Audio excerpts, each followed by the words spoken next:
নমস্কাৰ ফেচবুক লাইভৰ আজিৰ অনুষ্ঠানলৈ মই আপোনালোক সকলোকে আদৰণি জনাইছো। আজি সমগ্ৰ বিশ্বই ঈদ পালন কৰিছে। ৰমজানৰ মাহটোত অতি কষ্টৰে ৰোজা ৰখাৰ পিছত আজিৰ দিনটো সমগ্ৰ ভাৰতবৰ্ষতে ইছলাম ধৰ্মী লোকসকলে আনন্দ উৎসাহেৰে ঈদ উদযাপন কৰিছে। মই সকলো ইছলাম ধৰ্মী ৰাইজলৈ ঈদৰ বহুত বহুত শুভকামনা যাচিছো। যোৱাকালি আমাৰ আৰু এটা গুৰুত্বপূৰ্ণ দিন আছে। এই দিনটোক ভাৰতবৰ্ষৰ মানুহে বা ভাৰতবৰ্ষৰ জনতাই হিন্দু নৱবৰ্ষ হিচাপে পালন কৰে। প্ৰতি বছৰৰে চৈত্ৰ শুক্ৰ প্ৰতিপদৰ দিনটোত আমাৰ হিন্দু সমাজে বিক্ৰম সম্ভাত বা হিন্দু নৱবৰ্ষ ৰূপে পালন কৰে। তাৰ কাৰণ হ'ল খ্ৰীষ্টপূৰ্ব 57 শতিকাত এই তিথিটোতে সম্ৰাট বিক্ৰমাদিত্যই সিংহাসনত আৰোহণ কৰিছিল। অসমবাসী আৰু ভাৰতৰ সনাতনী ৰাইজলৈও মই বহুত বহুত শুভকামনা যাচিছো। আজি মই বিশ্বনাথ চাৰিআলিত আছো আৰু বিশ্বনাথ চাৰিআলিত ক'ব গ'লে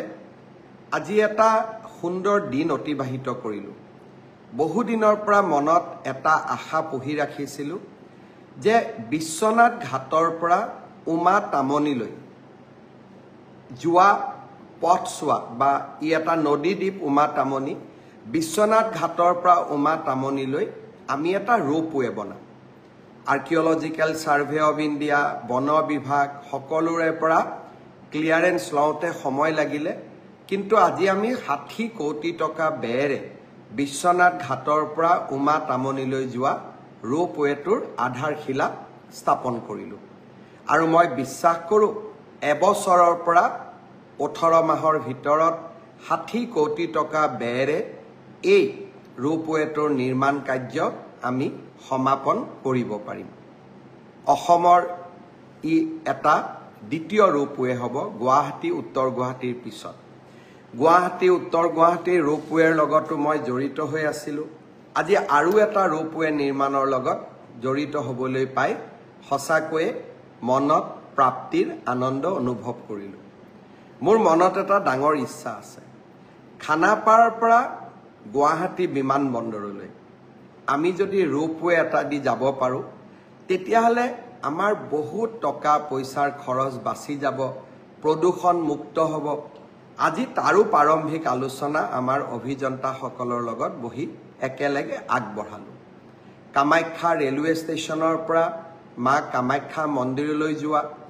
আন এটা ৰোপৱেৰ কাম কাজো ইতিমধ্যে আমি হাতত লৈছোঁ। এনেকৈ এখন আমি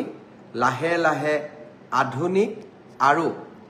বিকশিত অসমৰ দিশলৈ গতি কৰিছোঁ। অহাকালি দিনটো আমাৰ বাবে আৰু এটা প্ৰাপ্তিৰ দিন। আজিৰ পৰা কেইমাহমান আগতে আমি এটা আঁচনি আৰম্ভ কৰিছিলোঁ, মহিলা উদ্যমিতা আঁচনি। অৰ্থাৎ অসমৰ আত্মসহায়ক গোটৰ সদস্যসকলক ব্যক্তিগতভাৱে উপাৰ্জনমুখী কামত জড়িত কৰিবলৈ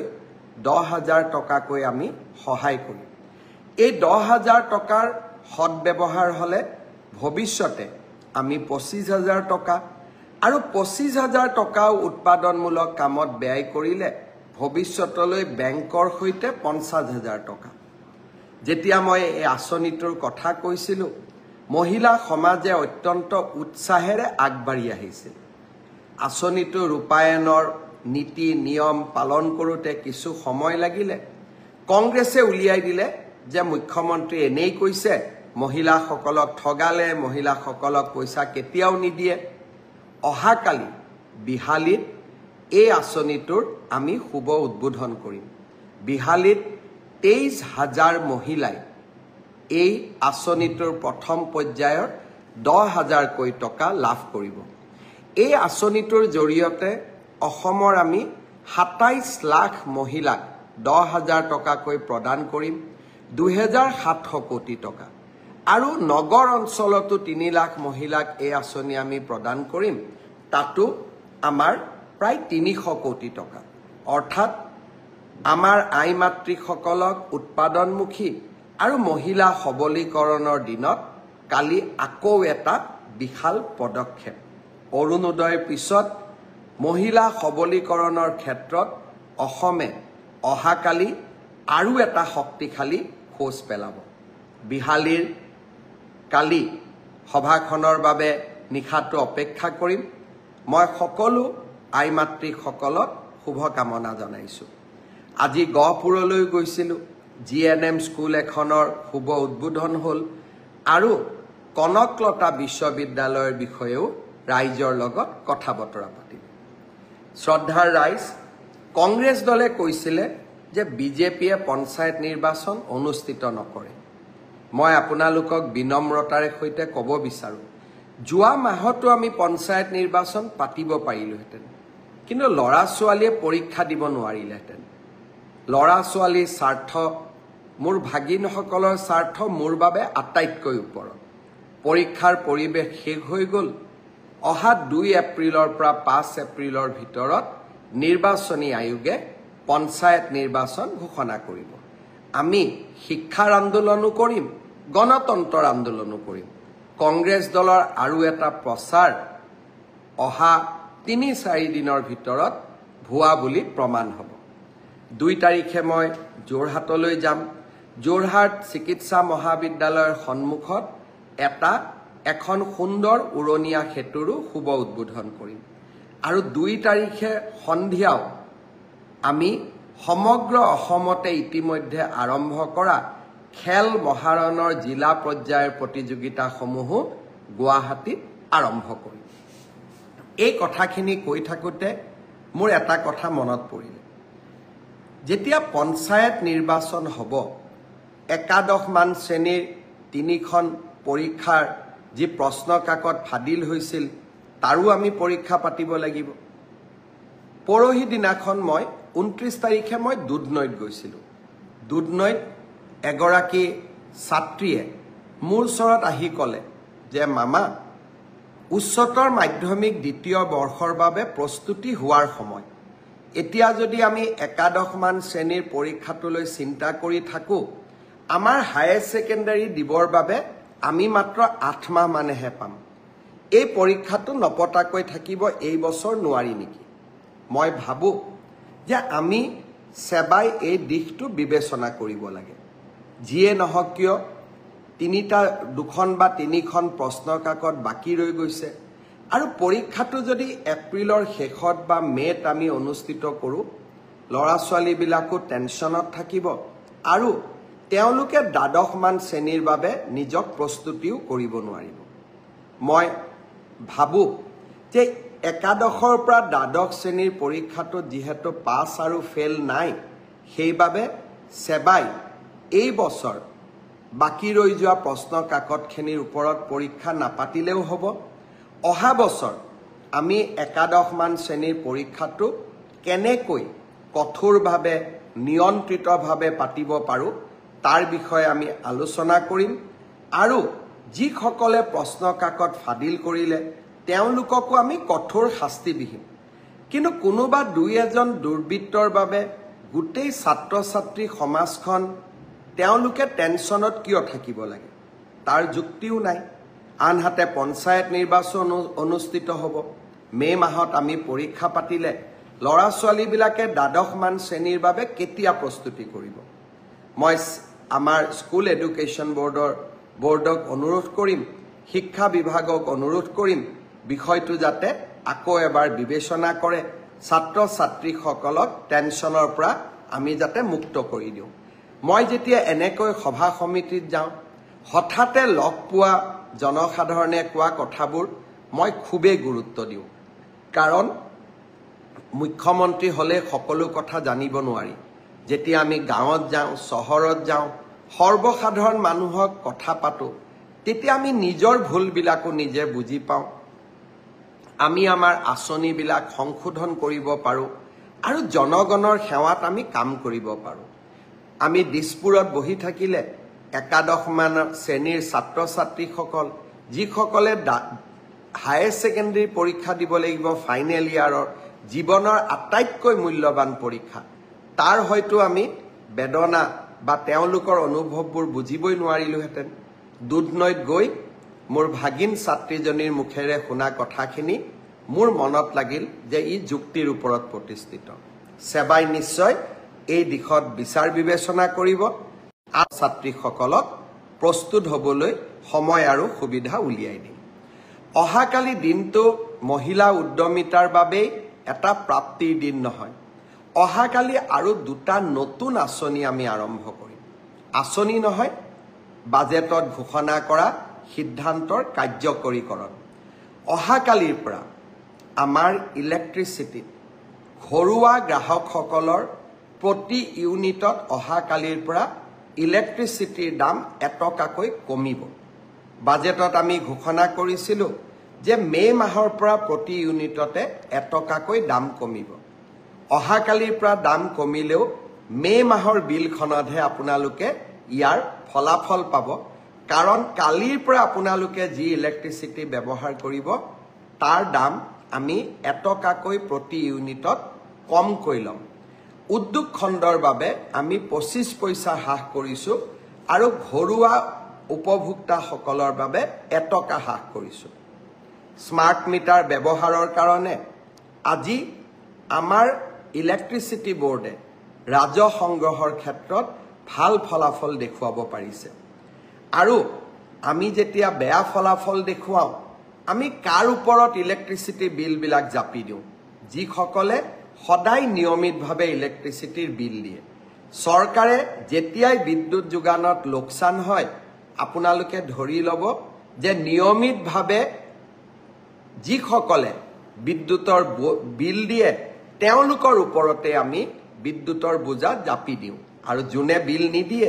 তেওঁলোকে নিদিয়াকৈ থাকি যায়। ৰাজ্যখনৰ 30 লাখ গ্ৰাহকে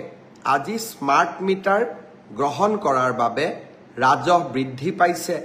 আৰু বিদ্যুতৰ সৎব্যৱহাৰৰ ফলত প্ৰতিজন গ্ৰাহক তাৰ পৰা উপকৃত হৈছে। আৰু আজি আমি তাৰ বাবে 1 টকা দাম কমাবলৈ সক্ষম হৈছোঁ। এই বছৰৰ শেষৰ ফালে মই চেষ্টা কৰিম আৰু 1 টকা, আৰু যদি 1 টকা নোৱাৰো অন্ততঃ 50 পইচা আমাৰ দৰিদ্ৰ আৰু মধ্যবিত্ত গ্ৰাহকসকলৰ বাবে হ্ৰাস কৰাৰ বাবে আমি আৰু এটা প্ৰচেষ্টা ল'ম। শ্ৰদ্ধাৰ ৰাইজ, চৰকাৰৰ লাভ আৰু লোকচান এই দুইটাই ৰাইজেই তাৰ শেষ হিতাধিকাৰী। লাভ হ'লে লাভৰ অংশও ৰাইজৰ ওচৰলৈ যায় বিভিন্ন আঁচনিৰ জৰিয়তে, আৰু লোকচান হ'লে চৰকাৰে বিভিন্ন কাৰকাতল লগাই টকা সংগ্ৰহ কৰি লয়। সেয়েহে মই বিশ্বাস কৰোঁ আমি সকলো দিশতে আমি লাভত থাকিব লাগে, প্ৰফিটত থাকিব লাগে, যাতে আমি দৰিদ্ৰ আৰু মধ্যবিত্ত সমাজখনৰ পৰা তেওঁলোকৰ বোজাবিলাক আঁতৰাব পাৰোঁ। আৰু সেই দিশতে অহাকালিৰ দিনটো আৰু এটা প্ৰাপ্তিৰ দিন হ'ব। অহাকালিৰ পৰা ঘৰুৱা উৎপাদকৰ ইলেক্ট্ৰিচিটি বিল 1 টকাকৈ হ্ৰাস পাব। আৰু এটা প্ৰাপ্তি অহাকালিৰ দিনটো, 2021 চনত যেতিয়া মই মুখ্যমন্ত্ৰীৰ দায়িত্ব লৈছিলোঁ, বিধায়ক মানৱ ডেকাক ধন্যবাদ জনাইছোঁ, ভাস্কৰ শৰ্মাক ধন্যবাদ জনাইছোঁ ব্ৰডকাষ্ট চাই থকাৰ বাবে, ৰেখা বৰুৱাক ধন্যবাদ জনাইছোঁ, মৌচুমী ৰয়ক ধন্যবাদ জনাইছোঁ, লুৎফুৰ ৰহমানক ধন্যবাদ জনাইছোঁ, ঈদৰ মুবাৰকো জনালোঁ। দাদুল নিউ ডেকা ব্ৰডকাষ্ট চাই আছে, শ্যামকানু মহন্তই ব্ৰডকাষ্ট চাই আছে, নৱজ্যোতি শৰ্মাই ব্ৰডকাষ্ট চাই আছে, হবিব মহম্মদ চৌধুৰীয়ে ব্ৰডকাষ্ট চাই আছে। আপোনালোকক মই আদৰণি জনাইছোঁ। 2021 চনত যেতিয়া মই অসমৰ মুখ্যমন্ত্ৰীৰ দায়িত্ব লৈছিলোঁ, কৃষকসকলে নিজৰ ধান 600 টকাত মধ্যভোগীক বিক্ৰী কৰিছিলে। আমি ধান ক্ৰয়ৰ ব্যৱস্থাটোক সংগঠিত কৰিছিলোঁ আৰু কৃষকক 2022 চনত আমি প্ৰতি কুইণ্টল ধানৰ বিনিময়ত 1800 টকা দিয়া আৰম্ভ কৰিছিলোঁ। চাওঁতে চাওঁতে এই বছৰ আমি কৃষকৰ পৰা 2300 টকাত ধান ক্ৰয় কৰা আৰম্ভ কৰিছিলোঁ। ইয়াৰ ফলত দুটা লাভ হয়। চৰকাৰে 2300 টকা দিব লাগিব, আৰু মিলে ধান বনা মিলেও যদি ধান কিনে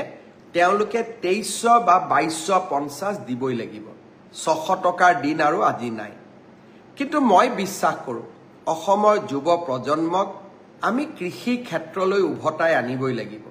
সেইকাৰণে অহাকালিৰ পৰা আমি প্ৰতি কুইণ্টল ধানত 2300 টকাৰ লগত আৰু 250 টকা যোগ কৰি দিম অৰ্থাৎ অহাকালিৰ পৰা ধান ক্ৰয় কেন্দ্ৰসমূহত কৃষকে যেতিয়া ধান বিক্ৰী কৰিব যাব আমি তেওঁলোকক 2550 টকা দিম 600 টকাত যাত্ৰা আৰম্ভ কৰিছিলোঁ আজি আমি 2550 টকা পালোগৈ অসমৰ কৃষক সমাজৰ মুখত হাঁহি বিৰিঙক সৰিয়হ খেতিৰ ক্ষেত্ৰতো আমাৰ যুৱ প্ৰজন্মই যথেষ্ট আগ্ৰহ দেখুৱাইছে এই বছৰ আমি সৰিয়হ 5950 টকাত কৃষকৰ পৰা কিনি আছিলোঁ অহাকালিৰ পৰা মই আপোনালোকক জনাবলৈ পাই ভাল পাইছোঁ যে আমি কৃষকক সৰিয়হৰ বাবে 6450 টকাকৈ দিয়া আৰম্ভ কৰিম আৰু তাৰ লগে লগে প্ৰতিটো জিলাতে মিঠাতেলৰ এটা ব্ৰেণ্ড সৃষ্টি কৰাৰ বাবেও আমি ইতিমধ্যে কামত নামি পৰিছোঁ জিলাৰ মিঠাতেল আমি সংগ্ৰহ কৰিম আৰু মিঠাতেল পেৰি প্ৰতিটো জিলাৰ নামত এটা ব্ৰেণ্ড নিৰ্মাণ কৰি আমি ৰাইজক বিক্ৰী কৰিম যাতে কৃষকে সৰ্বশ্ৰেষ্ঠ মূল্য পাব পাৰে মধ্যভোগী থাকিব নোৱাৰে সেই কামতো মই লাগি পৰিছোঁ কিন্তু অহাকালিৰ পৰা ধানৰ মূল্য চৰকাৰক ধান বিক্ৰী কৰিলে প্ৰতি কুইণ্টলত 2550 টকা পাব আৰু চৰকাৰক সৰিয়হ বিক্ৰী কৰিলে 6450 টকা পাব মই আশা কৰিম লাহে লাহে আমি কৃষকক আৰু উচিত মূল্য দিবৰ কাৰণে আমি সক্ষম হ'ম শ্ৰদ্ধাৰ অসমবাসী ৰাইজ মোৰ প্ৰতি বছৰে মেডিকেলৰ এন্ট্ৰেন্স পৰীক্ষালৈ মনটোত চিন্তা হৈ থাকে মই যেইবাৰে মেডিকেল কলেজৰ এন্ট্ৰেন্স পৰীক্ষাৰ বিষয়ে দিল্লীৰ লগত আলোচনা কৰিছিলোঁ তেতিয়া মই দেখা পাইছিলোঁ যে মেডিকেলৰ এন্ট্ৰেন্স পৰীক্ষাসমূহ প্ৰাইভেট স্কুলত অনুষ্ঠিত হয় আৰু অসম চৰকাৰৰ লগত সম্পৰ্ক তেনেই কম থাকে এডিআৰিৰ পৰীক্ষাত আমি যিমান কটকটীয়া নিৰাপত্তা কৰোঁ মেডিকেলৰ এন্ট্ৰেন্স আটাইতকৈ ডাঙৰ পৰীক্ষা আমি একো ব্যৱস্থাই নলওঁ এই বিষয়টোলৈ মই চিন্তা কৰি আছিলোঁ যে আমাৰ অধিকাৰ একো নাই নেকি কেইদিনমান আগতে উৰিষ্যাত গৈছিলোঁ কেন্দ্ৰীয় শিক্ষামন্ত্ৰী ধৰ্মেন্দ্ৰ প্ৰধান ডাঙৰীয়াক সাক্ষাৎ কৰিবৰ কাৰণে আফ্ৰিদা হুছেইনেও ব্ৰডকাষ্ট চাই আছে আমাৰ মানস পংখী শৰ্মাই ব্ৰডকাষ্ট চাই আছে সুব্ৰত দাসে ব্ৰডকাষ্ট চাই আছে সীমা চন্দ্ৰাই ব্ৰডকাষ্ট চাই আছে বনস্মিতাই ব্ৰডকাষ্ট চাই আছে মই সকলোকে আদৰণি জনাইছোঁ মই কেন্দ্ৰীয় শিক্ষামন্ত্ৰীগৰাকীৰ পিতৃ দেবেন্দ্ৰ প্ৰধানৰ মৃত্যু হৈছিলে তেখেতক মই সমবেদনা জনাবলৈ ভুৱনেশ্বৰত গৈছিলোঁ তেতিয়া মই ধৰ্মেন্দ্ৰ প্ৰধান ডাঙৰীয়াক সুধিছিলোঁ যে মেডিকেলৰ এন্ট্ৰেন্স আমি চৰকাৰী বিদ্যালয়ত পাতিব নোৱাৰোঁ নেকি আৰু মেডিকেলৰ এন্ট্ৰেন্স আমি কটকটীয়া নিৰাপত্তাৰ মাজত পাতিব নোৱাৰোঁ নেকি তেখেতে মোক উত্তৰ দিছিলে যে আপুনি যদি বিচাৰে আমি নিশ্চয় তেনে ব্যৱস্থাই কৰিম আজি মই আপোনালোকক জনাব বিচাৰিছোঁ আমি ইতিমধ্যে ভাৰত চৰকাৰৰ লগত কথা পাতিছোঁ অহা 5 মে'ত অনুষ্ঠিত হ'বলগীয়া নীট পৰীক্ষাৰ চেণ্টাৰ আমি চৰকাৰী বিদ্যালয়সমূহত কৰিম জিলা উপায়ুক্ত আৰক্ষী অধীক্ষকসকলে কটকটীয়া নিৰাপত্তাৰ ব্যৱস্থা কৰিব যাতে মেধাৱী ছাত্ৰ ছাত্ৰীসকলে ন্যায় পায় মেধাৰ এই বিকশিত যাত্ৰাই আৰু এটা নতুন শিখৰত আৰোহণ কৰক সেয়ে মোৰ ইচ্ছা আছিল আৰু মই ভাবোঁ এইবাৰ মেডিকেল এন্ট্ৰেন্স পৰীক্ষাও আমি সুন্দৰ কৰি পাৰ কৰাম যাতে কোনেও ক'তো অভিযোগ দিব সুবিধা নাপায় কোনোবাই কাৰোবাৰ নামত পৰীক্ষা বহে নেকি আধাৰ চেকিং বায়োমেট্ৰিক চেকিং আমি গোটেইবোৰ এটা এটাকৈ কৰিম যাতে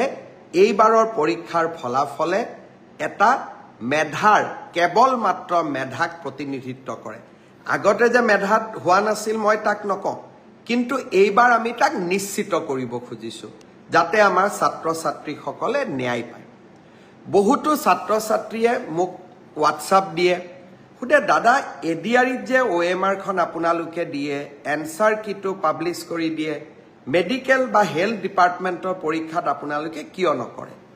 আগতে আমি কৰা নাছিলোঁ কিন্তু এইবাৰ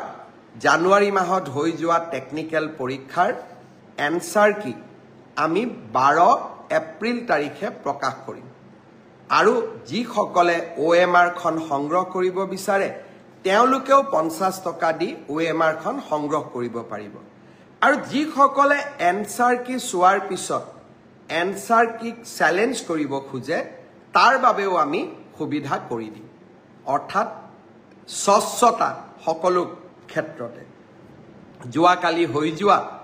তৃতীয় শ্ৰেণীৰ পৰীক্ষাটো আমি একেই ব্যৱস্থা গ্ৰহণ কৰিম মই ইতিমধ্যে আমাৰ স্বাস্থ্য বিভাগক কৈছো যে এডিআৰই পৰীক্ষা যেনেকৈ আমি নিকা কৰি অনুষ্ঠিত কৰিছো আমি স্বাস্থ্য বিভাগৰ পৰীক্ষাও নিকাকৈ অনুষ্ঠিত কৰিম শিক্ষা বিভাগৰ পৰীক্ষাও নিকাকৈ অনুষ্ঠিত কৰিম প্ৰতিটো ক্ষেত্ৰতে আমি স্বচ্ছতা আৰু নিকাক আমাৰ জীৱনৰ লগত আমি সমাহিত কৰিলো এতিয়া মই এটা সম্পূৰ্ণ বেলেগ বিষয়লৈ যাব খুজিছো বহু দিনৰ পৰা আমি আলোচনা কৰি আহিছো যে মাছ উৎপাদনৰ ক্ষেত্ৰত অসম স্বাৱলম্বী হ'ব নোৱাৰে নেকি বিষয়টোৰ ওপৰত মই মীন বিভাগৰ বিষয়াসকলৰ লগত আলোচনা কৰিছিলো তেখেতসকলে মোক এটাই কথা কয় যে আমি মাছৰ ক্ষেত্ৰত ইতিমধ্যে স্বাৱলম্বী হৈছো কিন্তু আমাৰ এটা অসুবিধা যে মাছে কণী পৰা সময়ত ঘন জাল লৈ কিছুমান মীন পালকে নদী আৰু বিলৰ পৰা মাছ সংগ্ৰহ কৰে জীৱিকাৰ তাৰণাত উপায়ো নাই আৰু তাৰ ফলত আমি বহু নতুন মাছৰ উৎপাদনৰ পৰা আমি আঁতৰি আহো আমাৰ মন্ত্ৰী কৃষ্ণেন্দু পালু ইয়াত আমাৰ ব্ৰডকাষ্ট চাই আছে তেখেত মীন বিভাগৰ মন্ত্ৰী মই আদৰণি জনাইছো মীন বিভাগে মোক অনুৰোধ কৰিছিলে যে চৰকাৰে যদি এটা ব্যৱস্থা ল'ব পাৰে যে ঘন জালেৰে আমি যদি মাছ নধৰো অন্তত 1 এপ্ৰিলৰ পৰা 15 জুলাইলৈ আৰু কণী পৰা মাছ আমি যদি কেতিয়াও এই কেটা সময়ত আমি নদী বা বিলত নধৰো তেতিয়ালে এই বছৰে অসম আমি মৎস্য উৎপাদনৰ ক্ষেত্ৰত সম্পূৰ্ণ স্বাৱলম্বী হ'ব পাৰিম মই খেতিয়ক ৰাইজক অনুৰোধ কৰিম 1 এপ্ৰিলৰ পৰা 15 জুলাইলৈকে আপোনালোকে ঘন জালেৰে মাছ নামাৰিব আৰু কোনোবা মাছ যদি আপোনালোকে জানে যে মাছটোৱে শুক্ৰ ধাৰণ কৰি আছে তেতিয়ালে সেই মাছ কেতিয়াও আপোনালোকে ঘন জালেৰে উলিয়াই আনিবৰ বাবে চেষ্টা নকৰিব মই আশা কৰোঁ 1 এপ্ৰিলৰ পৰা 15 জুলাইলৈকে যিসকলে আমি পাৰো আমি যদি মাছ নমৰাকৈ থাকো এইবাৰ মৎস্য সম্পদেৰে অসম উভয় নদী হৈ পৰিব মই আশা কৰোঁ এই দিশটো আমাৰ খেতিয়ক ৰাইজে চকু দিব আজি মই গহপুৰ আৰু বিশ্বনাথত আৰু কেইটামান কথা উল্লেখ কৰিছিলোঁ যে এই বছৰৰ পৰাই আমি ৰেচন কাৰ্ডত চাউলৰ লগতে 1 কেজি চেনি 25 টকা বজাৰতকৈ কম দামত দিম আমি এই বছৰতে দালি 1 কেজিকৈ বজাৰতকৈ 25 টকা কম দামত আমি আমাৰ ৰাইজক যোগান ধৰিম আৰু নিমখো আমি 10 টকা কম দামত আমি যোগান ধৰিম আমাৰ ৰাজ্যত এনেকৈ দৰিদ্ৰ আৰু মধ্যবিত্ত সমাজখনক আমি বিভিন্ন আঁচনিৰে সহায় কৰিব খোজো অজয় ডিফুচাক মই আদৰণি জনাইছো দীপিকা পেগুক মই আদৰণি জনাইছো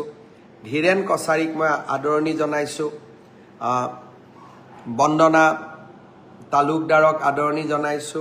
সোহেব সিঙক আদৰণি জনাইছো সোহেব সিঙে লিখিছে লাভ ইউ আই মোক সঁচাকৈ মোৰ ভাল লাগিছে আই also love you Bhaskar Jyoti পামেগামে মোক গুড ইভিনিং দিছে গুড ইভিনিং ভাস্কৰ জ্যোতি অপূৰ্ব হাজৰিকাই লিখিছে গ্ৰেট CM ধন্যবাদ নিশা চেত্ৰীয়ে লিখিছে অশ্বিনী নাথে লিখিছে মই সকলোকে ধন্যবাদ জনাইছো আমি এনেকৈয়ে বিভিন্ন আঁচনি যি আমি বাজেটত প্ৰতিশ্ৰুতি দিছিলো প্ৰত্যেকটো আঁচনি ৰূপায়ণৰ বাবে আমি আগবাঢ়ি যাম আৰু প্ৰত্যেকটো আঁচনি আমি ৰূপায়ণ কৰিম অহাকালি বিহালীত আকৌ এবাৰ সকলোকে লগ পাম এডিআৰই পৰীক্ষাৰ অৰেল এক্সামিনেশ্যনৰ ডেটটো মই আপোনালোকক খুব সোনকালে অৱগত কৰিম তাৰো প্ৰস্তুতি আমি সম্পূৰ্ণ কৰিছোঁ